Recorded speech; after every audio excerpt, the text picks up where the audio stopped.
Welcome to the Counselling Tutor Podcast, the must-listen-to podcast for students of counselling and psychotherapy. Here are your hosts, Rory Lees-Oakes and Ken Kelly.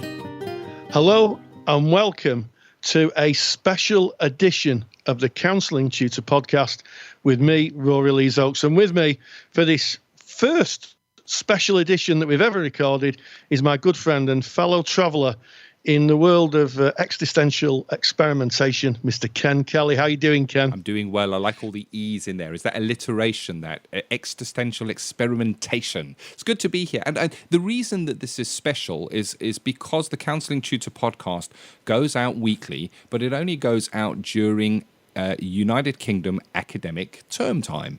And it's not UK academic term time right now. So that's why it's special. And also we wanted to cover a topic maybe more in depth rather than jumping from topic to topic. And the topic that we're going to be covering today, Rory's going to introduce, is kind of really plastered across the news in the UK right now. Absolutely. And before I kind of go into the preamble and Ken and myself talk through about this topic, we are going to be talking about sexual abuse and the impact of sexual abuse. So if this is something that may be affecting you or affecting someone around you, just be thoughtful. We're not in a training room. We can't contain people. We're on the internet, but it's just to be thoughtful about it. And one of the reasons that we're doing a special is because this has been quite an extraordinary week here in the UK. We've had two quite huge events. The first is the death of someone called Ian Brady. Now, for those of you who are not listening in the UK, Ian Brady and his partner Myra Hindley were child abusers and child murderers in the 60s. Myra Hindley's died in prison and Ian Brady's died. And, you know, their notorious acts, as I shall call them, happened only a few hundred yards, literally, from where this broadcast is being made. And, you know, Saddleworth Moor is where they disposed and of the bodies of the people they killed. And also, in this week, we've had a groundbreaking documentary or drama around children being groomed in Rochdale, which, again, is a town not very far away from me.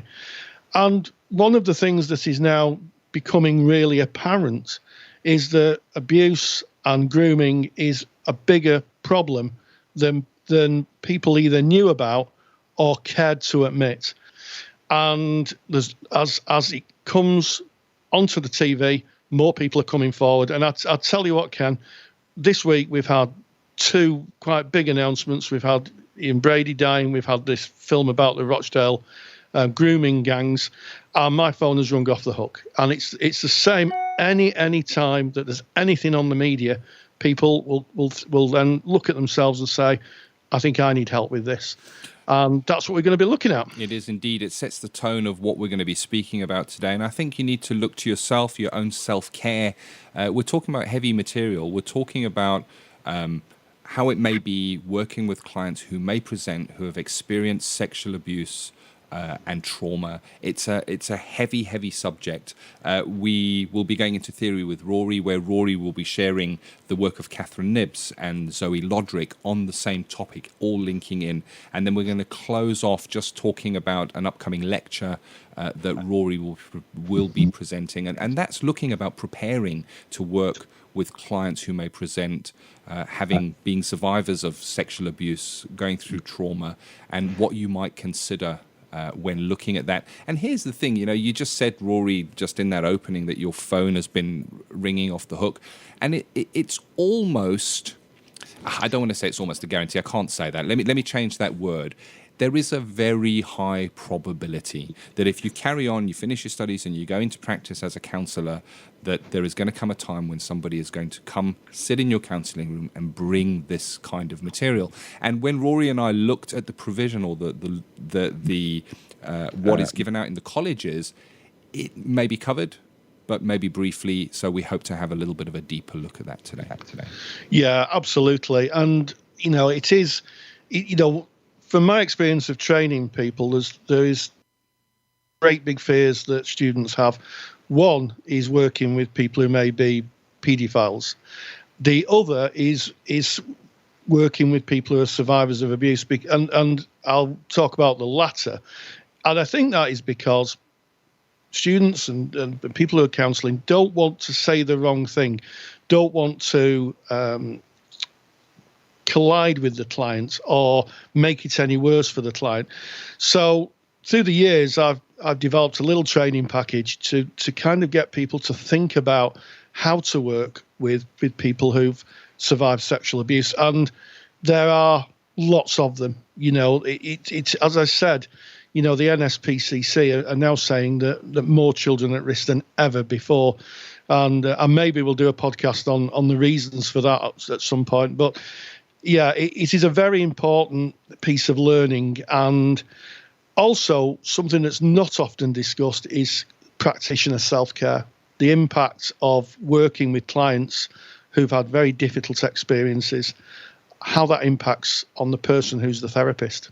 Mm-hmm. I agree with you. And so often as practitioners, we're called to helping other people, called to go into counselling because of experiences that we may have had ourselves and because of the help we may have found along the way. So we bring ourselves as the practitioner into that relationship. And if there are areas that you may still be working through in your own life, areas where you may not be able to go comfortably, then you will not be able to comfortably go there with your clients. So I think acknowledging within self where you can go and how that is for you, what is resolve, what level of resolve you have is really, really important.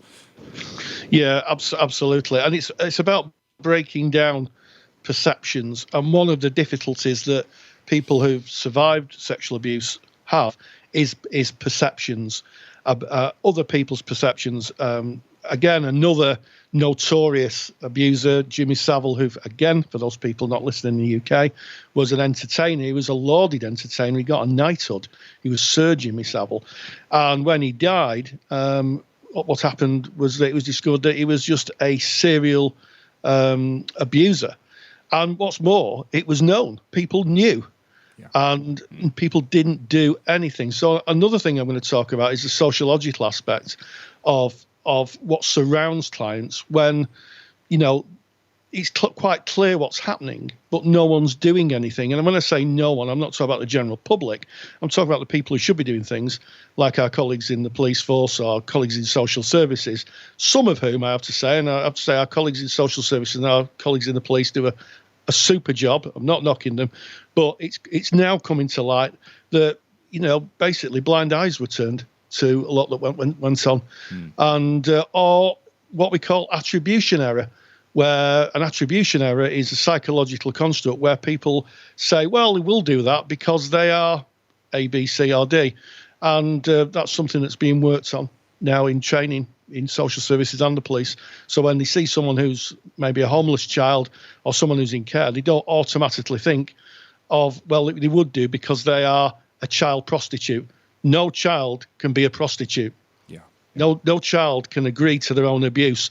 And that was something that was an error in a lot of people's view. You heard that a lot. Well, they're child prostitutes. No, they're not. They're children. And they're being abused. And that has been a big thinking shift, I think, in the last 5 years. Yeah. Massive. So it is widespread. And as Rory said, maybe, more widespread than we would hope. It can be horrendous, and by the very nature, sexual abuse is something that is hidden. It is hidden very often. It is hidden under shame and guilt from the person who suffered the abuse, and it is really, really difficult. In some way, they may blame themselves. If I hadn't have done this, if I'd have done this differently, then maybe it would have worked out differently. These are children we're talking about. It is not their fault. It is the abuser's fault here, and very often the abuser is protected by those very, very heavy emotions that a client may face. And you may have somebody coming in to your counselling room and speaking about something that happened many, decades ago, because it does not go away. This is not something that dissipates. This is not something you can just forget about and pretend didn't happen. And it affects how that person may live their life in the here and now. And it can sometimes be very heavy. As a counsellor, you may be the first person to be told about this. Yes. This may be this person that has carried this weight for so long, and they now dare to share that with another human being. And preparing yourself for that is really, really important. And there's a lot around it. I mean, just ethically, what do? Do you break confidentiality because now a crime has been committed? These are questions that are best asked before you have the presentation, so that you are prepared. Yeah, absolutely. And also, you're quite right. A lot of people come to therapy in their later lives, and they carry a lot of the sociological ideas that are around them with them, like it's their fault, they're asking for it. Or one that comes up time and time again, certainly in my practice, where once the survivor, notice I'm not using the word victim, the survivor of the abuse has gone to the police, what happens is that family members say, well, now you've really put the cat amongst the pigeons. Our family's broken up. We're okay until you said something. It's your fault. So there's a lot of guilt sometimes attached to people being brave and saying no more. And we have to be thoughtful of that and work with the client in the sociological context that they exist in. Unless we have an understanding of that, we can be missing the client, and we don't want to be doing that, because you can guarantee a lot of people have missed them before and have kind of discounted them. And that's important, that we understand exactly, to best we can, their frame of reference. Yeah, and you'll notice that Rory and I are quite deliberately, I have to put in, avoiding giving tips, techniques and ways of working. And the reason for this is it takes a lot of consideration, and it should be something that you consider additional training around this topic, around this subject, because there is so much to it. And there's so much to it in regards to the modality you might work with, how you will work with that client, how they will present, what that brings up within you, how that stands ethically, how you protect this client during the whole process, and how you protect yourself during the whole process. So I guess this intro, this opening, where Rory and I generally maybe share some techniques that you might look to, all we're doing is raising this topic and saying this topic is real, this topic is something you need to consider. And if you're not getting the learning around this topic within your learning institution, I guess it's not part of what might be asked in assignments, then maybe it is worth doing some CPD, some continuing professional development, to increase your knowledge of this. And of course, we're going to be going into theory with Rory, where we're going to get an opportunity to increase our CPD, Rory. And you're going to be sharing a little bit about Catherine Nibbs and Zoe Lodrick today. What can we expect? Well, first of all, I have to make a disclaimer. Catherine Nibbs is a friend of mine. She's just a wonderful, wonderful therapist, and a super researcher. She's researching trauma as we speak. I think she might have come to the end of a master's degree, and I know she'll be highly embarrassed at me giving her a plug, but there we go. I am. And both herself and Zoe Lodrick are ploughing new ground, and the new ground they're ploughing is in how the brain reacts to trauma. And we all know, or it's in the language of fight or flight and freeze, but I'm going to be introducing two other ideas. One's called friends and the other's called flop. And I'm going to be talking a little bit about how the brain reacts to trauma, and how sometimes clients may not understand how the brain reacts to trauma, and maybe self-blaming themselves over things that have happened to them.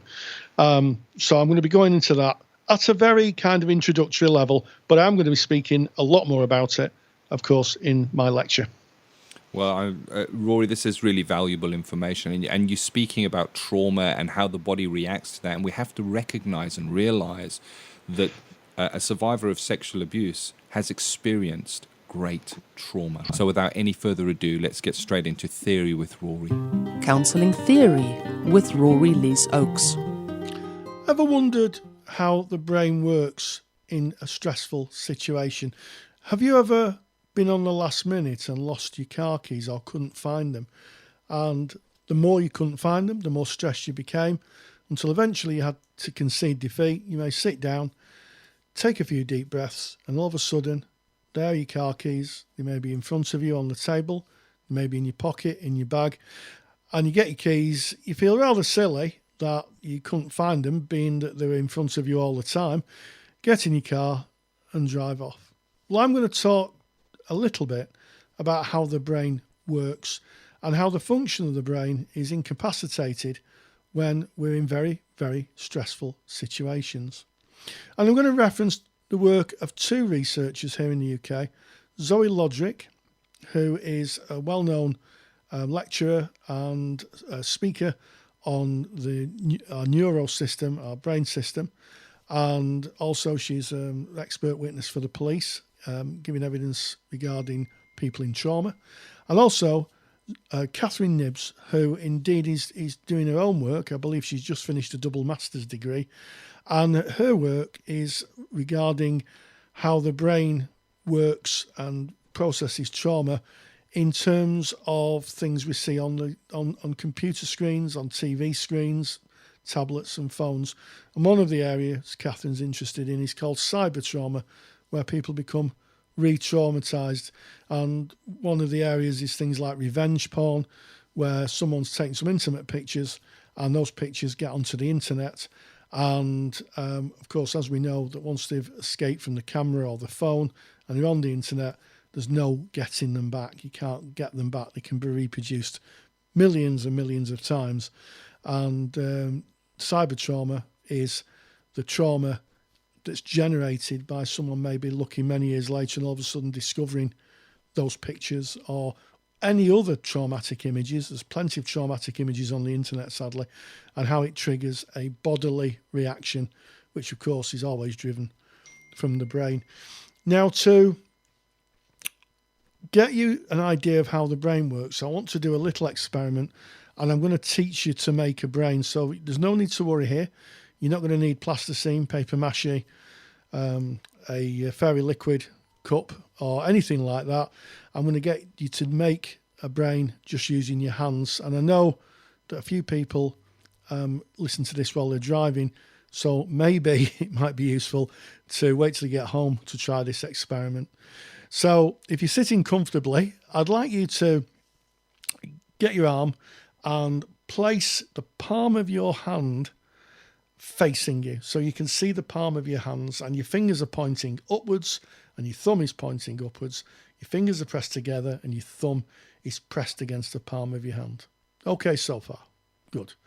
Then I'd like you to fold your thumb into the palm of the hand best you can.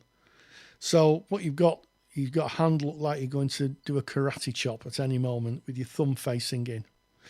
Now, if you trace a line from the nail of your thumb, which is right at the end of your thumb, you'll see that eventually, if you trace a straight line, you'll come to the first knuckle on your thumb. It's pointing upwards. Now, in terms of the brain, that's the cerebellum. That part of the brain is sometimes referred to as the reptile brain, quite simply because reptiles' brains are made up of a huge amount of cerebellum, and the cerebellum is used for movement, effectively.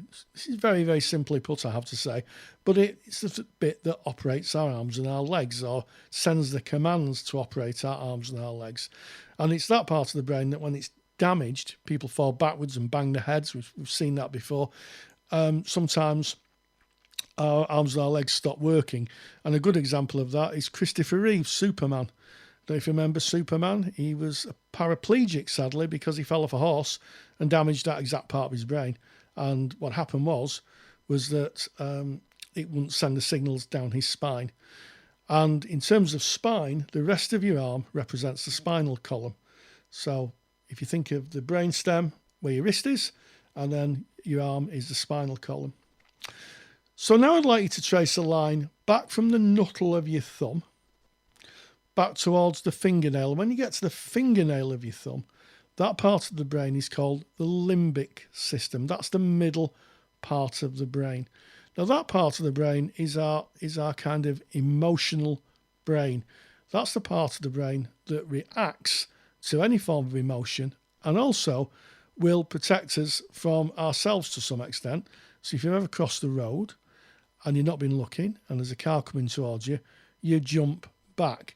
And what happens is our eyes see the vehicle, our limbic system reacts, sends a message through our spinal column, through the hippocampus, and we jump back. And a few seconds later, the bigger part of the brain, our thinking caps, as my granddad used to call it, activate and say, oh, golly, I've nearly been run over by a bus or a taxi or a bike or someone on a skateboard. You get the drift. Now, if you've still got your hand and your thumb wrapped into it, I'd like you to wrap your fingers around your thumb. So now you've got a semi-fist. Yeah? And your thumb should be in the middle, or near enough in the middle of your fist, and you made a little bit of a fist. I'd like to get your little finger, your pinky finger, and start to whittle it. Now, I'm doing this here in the studio so I can explain it. It's whittle it. In terms of your brain, that is the frontal cortex of the brain, and that is where our moral compass lies. If this part of the brain's damaged, maybe by an accident or something damaging it quite severely, what happens is that people tend to lose their moral compass. In other words, they become immoral or immoral. And there was a famous psychological experiment where they looked at someone who'd had a girder hit their brain, and it went through and it damaged this part of the brain. I'm moving my little pinky finger up and down. And the person who had the accident went from quite a mild-mannered fellow who kind of got on with everybody and was respectful, to a lecherous pest, for want of a better reason. And it was because he'd lost his ability. He'd lost the brakes. The frontal part of the brain is the brakes for your emotional part of the brain. So relax our hands. That's the brain. And we're going to look at this middle part of the brain, which is called the limbic system. Now, the limbic system has evolved over millions of years. And it's evolved from the times where we ran around in kind of animal skins with spears, and we were looking for woolly mammoth and, tigers and that type of thing. And it's designed to keep us alive. And that's really most of its job, is to keep us out of danger and to make a decision. And I'm sure you've all heard of flight, fight, or freeze. And these are biological functions programmed into this part of the brain through the thousands of years that human beings have developed. And they're there for a very, very good reason. And the reason is that we can make a decision based on external stimuli. So if you think of the external stimuli as what we see, what we hear, and what we can smell and touch, that then goes through into the brain, and we can make a decision about what we're going to do in a situation that may be dangerous to us. So I'll give you an example. You ever smelt anything that smells rotten, that's gone off? It might be milk that's gone off, it might be meat that's gone off, or something that just smells horrible. Our reaction really is to run away from it, to move away. And there's a very good reason for that, because if something smells rotten, there's a good chance it might poison us. So our body has developed a defense mechanism to move us away from anything that might poison us. If we get it into our mouths and eat it, there's a big possibility that we'll poison ourselves. So smell is our first defense. It's our first defense against being poisoned. And it also allows us to run away. Same with sound. We hear something coming, like a big woolly mammoth, and we might run away. The other is to fight. So if we're being attacked by something that's smaller than ourselves, it may be that the position is to put a fight up and to try to fend off the attacking animal or even person. And third position that's been commonly talked about is freeze. Now, freeze is an interesting one. There's two reasons for that. It's because there are some animals that won't eat anything they haven't killed. So if you freeze and play dead, and I believe this is what they train you to do if you ever come across a bear, although please don't take this as training, whatever you do. Apparently, if you play dead, a bear will just leave you alone, because bears kill food fresh. So they only eat things they know are fresh. They're the gourmet animals of the tundra. They like fresh, the bears. And also some animals, their visual systems only pick up if something is moving. If you stop, they can't see you as well. And of course, if you get close, they'll be able to smell you. But evolution has given us some tools to survive dangerous and stressful situations. Now, of course, very few of us end up in the tundra. Very few of us end up fighting woolly mammoths. But there's still danger around. And sometimes when someone's attacked or abused, the limbic system works to protect them the best way possible. So I'll give you an example of that. If someone's being attacked, they have to make a decision which is the best route of survival. So sometimes the best route of survival is to fight or run away, but those are risky strategies because you're using a huge amount of energy up. So it's very possible that someone freezes and just hopes that whatever happens will be over quickly and the person will move on.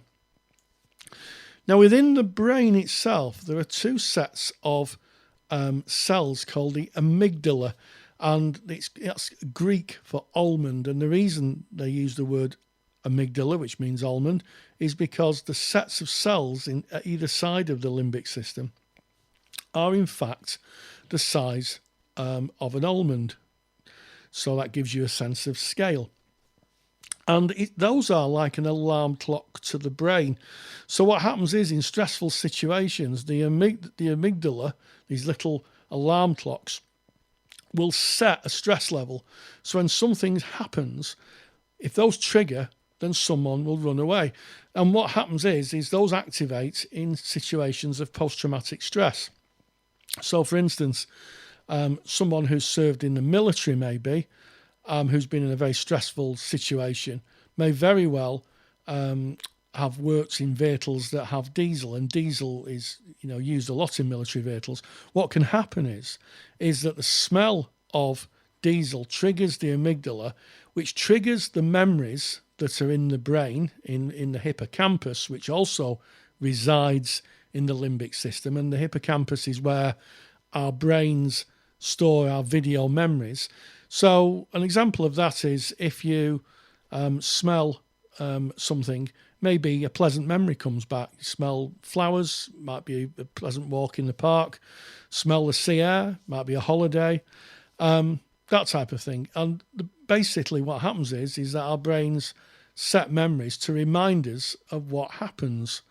And in cases of trauma, the smell will trigger off something that's happened to remind the body to get out of there as quick as they can. And that's when people have flashbacks. They're taken back, their memory activates through smells, sights, sounds, or something they can see or touch. And all of a sudden their brain is taken back to the past and they relive the trauma and try and avoid it. So we're left with three positions: fight, flight, or freeze. But actually there's two other positions that are now becoming clearer, and researchers and clients have identified two other areas of reaction that the brain has in terms of trauma. Now, the first one is called friends. And for those of you who have children, if you're telling your children off, sometimes they smile and laugh, and the reaction is, don't you laugh at me while I'm telling you off. Actually, what the child is doing is replaying a very simple survival system. And that survival system is that they are looking for comrades. They are looking for people to help them out in times of stressful situations. And human beings smile at people. They attract people's attention. And that is really the first defense. So if you ever see someone in a very stressful situation, you may find that they're actually smiling at you, and it's a way of just trying to get attention. Help me. I'm looking at you. I'm acknowledging you. Help me. Yeah. I've talked about flight, fight, and freeze. And I'm also going to tell you about another position, which is called flop. What can happen is that in certain stressful situations, the brain can't function, so it starts to shut down. And what happens is that from your kidneys you pump cortisol, and it's a chemical that goes up the vagus system, the vagus nerve, which is in your spine, goes to the center of your brain, and it floods the brain, and certainly the hippocampus where our memories are stored, with chemical. And what happens is people disassociate. In other words, they drift off. And it's not unusual for people who've been assaulted to disassociate, to try and escape the horror of it. Even if they can't physically escape it, they try and escape it in the mind. And occasionally you'll work with clients, and all of a sudden you may see them drifting off. They may kind of stare or freeze. There's a term that's used in the military called the 1,000-yard stare, where someone is looking into the middle distance but not looking at anything. And that is a sign that someone's becoming traumatized. And one of the ways that we can help people to come out of that traumatic situation is I sometimes hold up 3 fingers and say, how many fingers have I got up? And they'll say 3. And at that point, what's happening is that they're using the top half of the brain, the thinking part of the brain, to bring them back into the here and now, because a lot of trauma is in the past. People find that trauma is in the past. Fortunately, our brain, when we relive trauma, thinks of it as the here and now. Doesn't have any kind of sense of timeline. When someone's been re-traumatized, it feels like it's the here and now. So that's one of the little kind of techniques. If someone's becoming traumatized and their bodies are flooding with cortisol and their brains are starting to shut down, just hold 3 fingers up and say, how many fingers have I got? And it's such a simple thing to count to 1, 2, 3. It just gently restarts the top of the brain. The other thing is just say, how many windows here, how many chairs, just very gently, so that clients can just engage their thinking system, which is always in the here and now, so that they can move away from past traumatic experiences. So I hope you found that useful. A little delve, a little wander into structures of the brain and how the brain handles trauma. And you can put your hands down now. Thank you very much, Rory.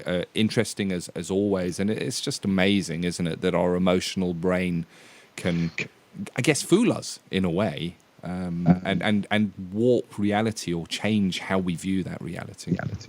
Yeah, absolutely, Ken. And that's why it's so important, I think, that therapists need to consider, I'm not saying therapists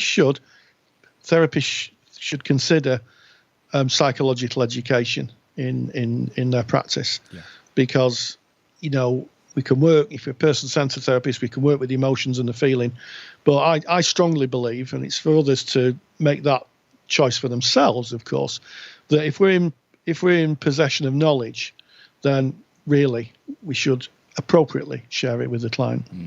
And specifically when we're speaking about such heavy material, where to not share that information can leave the person carrying I guess irrational beliefs about their part or what they could have done differently, and asking themselves a lot of questions. And by doing that education, that psychological education, you can relieve that, because they can go, wow, I didn't know that. Yeah, absolutely. And I've seen it with my own eyes, Ken, by just sharing a little bit of information. Clients just put heavy bags they've carried for years down. And they can say, so it's not my fault, and that's one of the healing routes, I think, for people. We're speaking about a tough topic today. It's been the thread throughout, working with or considering working with survivors of sexual abuse, people who've experienced trauma, and recognizing that this is not something that is maybe covered, at least not in depth, as part of your study. It is considered a area where you would do continued professional development. You would go and maybe do a course on this.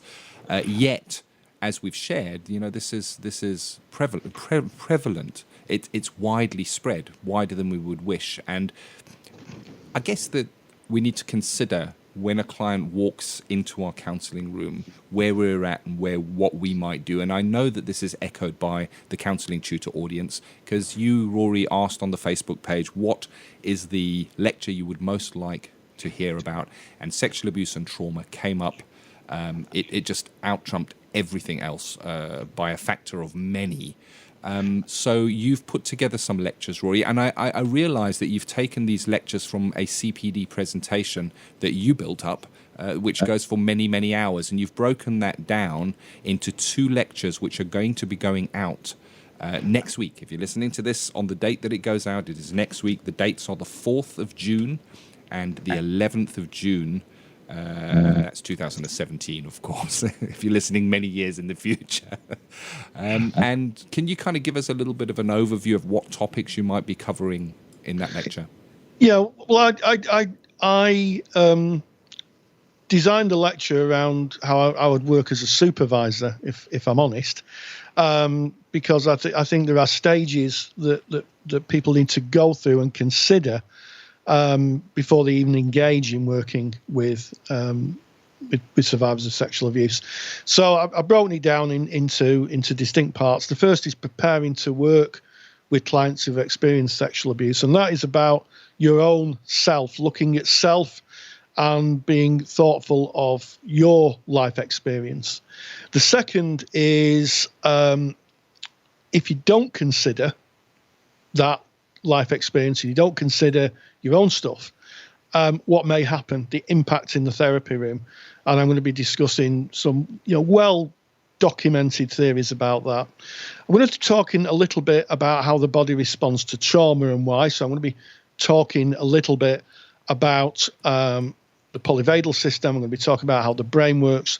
I'm going to be sharing with you that, in fact, we have 3 brains, and the middle brain can sometimes be the area that can cause clients difficulties. I'm going to talk a little bit about therapeutic methods of working with clients who've experienced sexual abuse. I'm not going to be saying that you should apply them, but I'm saying that some of these are best practice. And also, really, really super important, discover how best you can work with your supervisor to support yourself and your client. A lot of the work, I think, in supporting clients and working with clients who've experienced abuse is done in supervision. And I think a good supervisor will really help you. And I'm going to be sharing with you how you can kickstart that process with your supervisor. I think it's very important. It's really the end of the sequence, really, about taking the material to supervision and, building and constructing your learning, and also, really important, protecting self. Mm-hmm. All really, really valuable information. And I know that you go pretty deep into all of those topics, and there's a lot of information there. There's handouts, the slide packs that you will take away if you choose to join this training. Now, this is paid for training, Rory. So I guess to cover your time and the technology, we need to be able to put that out.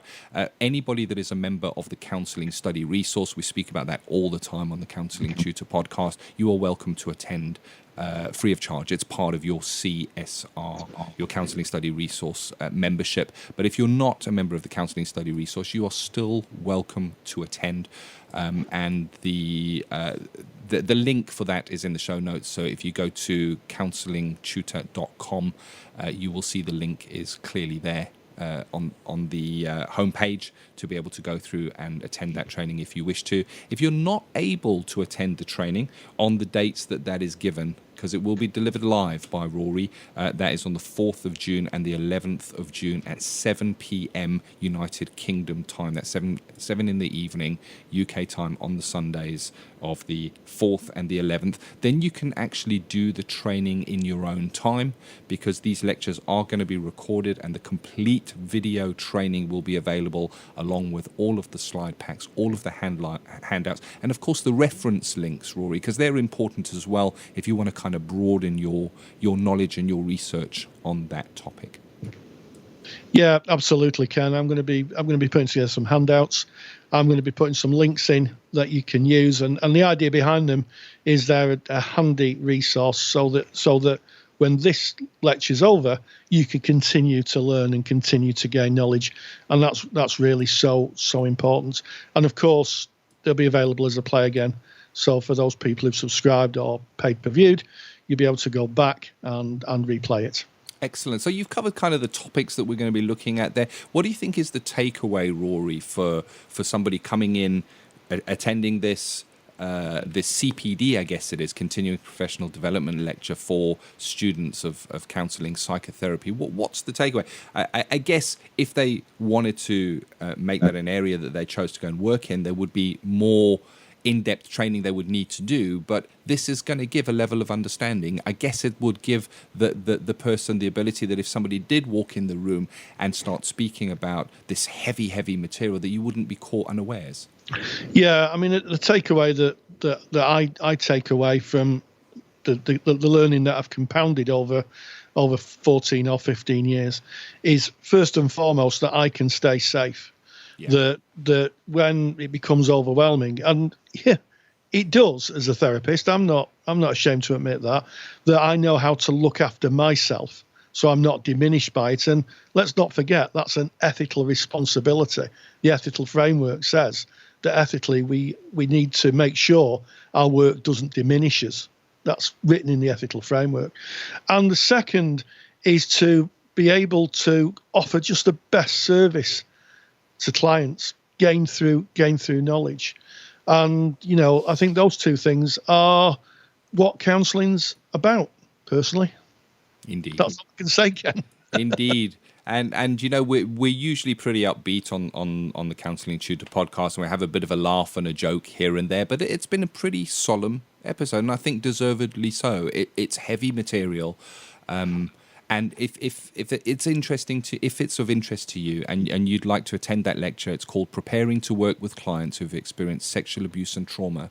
You can get more information by joining our Facebook page, which just go onto Facebook, put in Counselling Tutor. We're right there. It's going to be in a thread there, and you can get more details there, or go to our mother website, which is counsellingtutor.com. We'd love you to join us live, because then you get the added advantage, I guess, of being able to ask questions and have Rory attend to those questions in the lecture. But I do get it that not everybody can. I know we've got some Counselling Tutor listeners who are in Australia, and it's probably going to be very early hours of the morning for you. You can do it in your own time. That's fine. If you register for this, you will get all the video replays of this, all the handouts, and of course all the reference links. So hopefully that may be useful to you. Yeah, and at the end of the podcast, we always kind of have a bit of a sign off, but I'd say now more than ever, stay grounded and stay safe. Take care. Thank you for listening to the Counselling Tutor Podcast. Find the show notes for this episode on our website at www.counsellingtutor.com.